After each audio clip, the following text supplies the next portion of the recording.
नमस्कार दोस्तों, आपने महसूस किया होगा कि जो लोग अच्छे कर्म करते हैं वे परेशान रहते हैं, वहीं जो बुरे कर्म करते हैं वे खुशी से रह रहे होते हैं।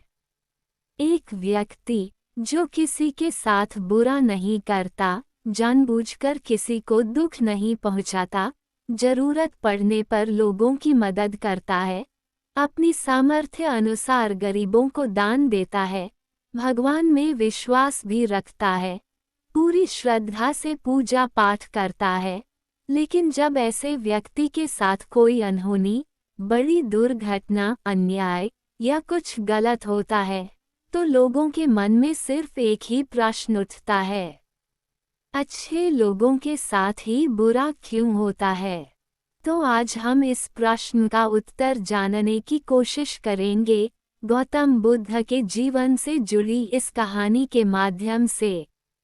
विश्वनाथ की कहानी। गौतम बुद्ध के समय में उनका एक अनुयायी हुआ करता था जिसका नाम था विश्वनाथ। विश्वनाथ एक दयालु और धार्मिक व्यक्ति था।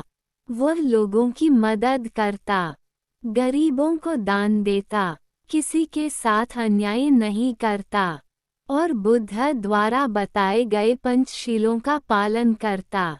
हत्या नहीं करना, चोरी नहीं करना, व्यभिचार नहीं करना, झूठ नहीं बोलना, नशा नहीं करना। इसके साथ ही वह ध्यान और साधना का अभ्यास भी करता और हर पूर्णिमा व अमावस्या को बौद्ध आश्रम में होने वाले सत्संग में हिस्सा लेता और पूरी रात बुद्ध के प्रवचन सुनता।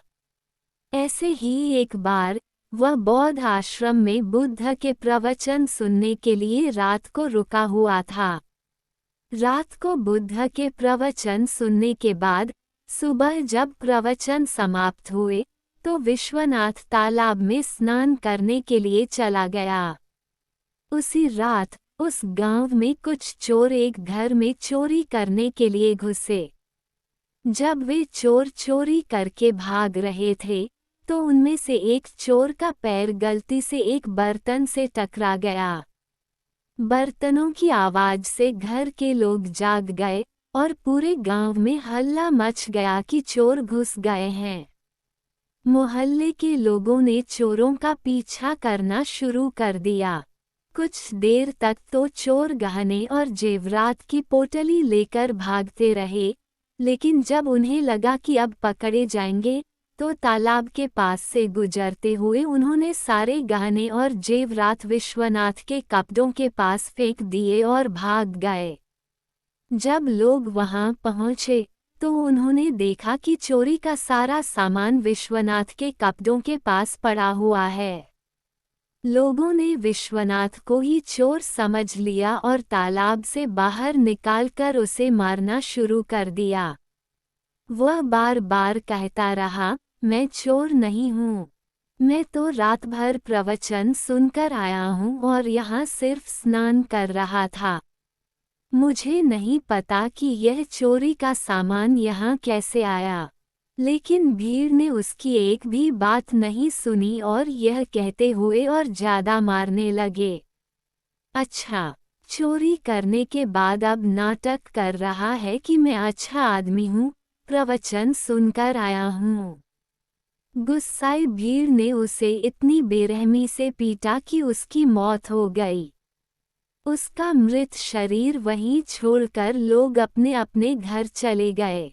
सुबह जब आश्रम से कुछ बौद्ध शिष्य तालाब में पानी लेने आए तो उन्होंने विश्वनाथ के मृत शरीर को तालाब के पास पड़ा देखा।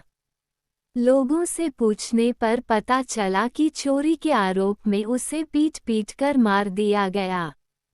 ये सुनकर बौद्ध शिष्य बहुत अधिक दुखी हो गए और बुद्ध के पास जाकर ये दुखद समाचार सुनाया।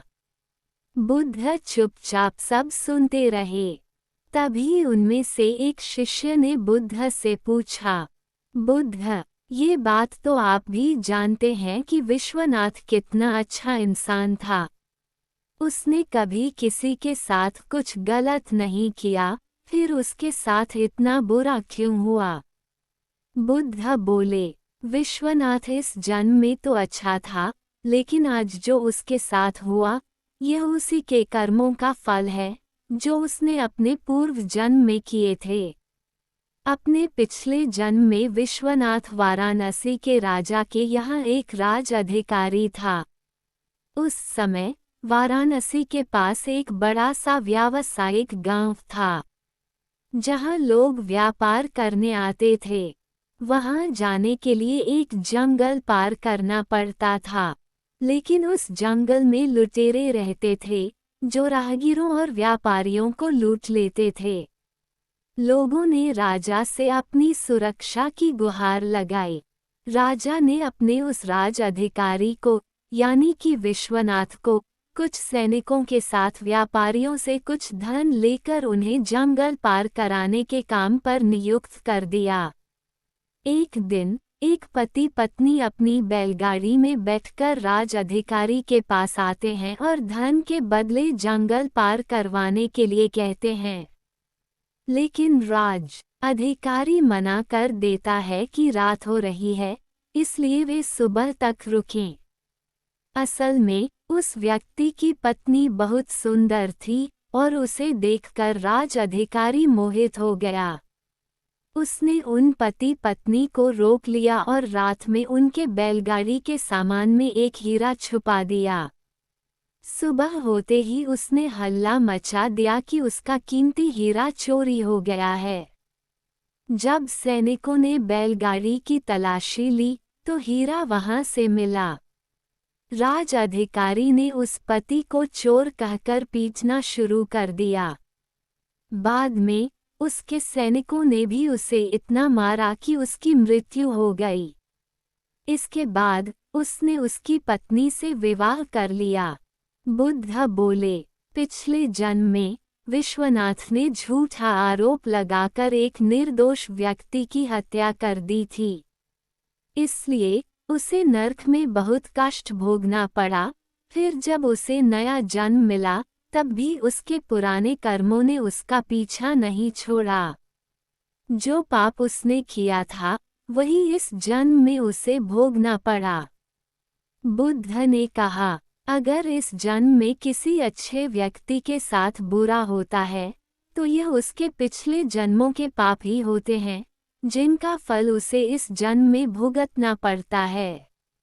इसलिए हमें अपने कर्मों को सुधारना चाहिए, ताकि हमारे आने वाले जन्म भी सुधर जाएं। बुरे कर्मों का फल हमें न सिर्फ इस जन्म में, बल्कि अगले जन्म में भी भुगतना पड़ता है। अगर यह वीडियो पसंद आई हो, तो इसे लाइक करें और चैनल को सब्सक्राइब जरूर करें। धन्यवाद।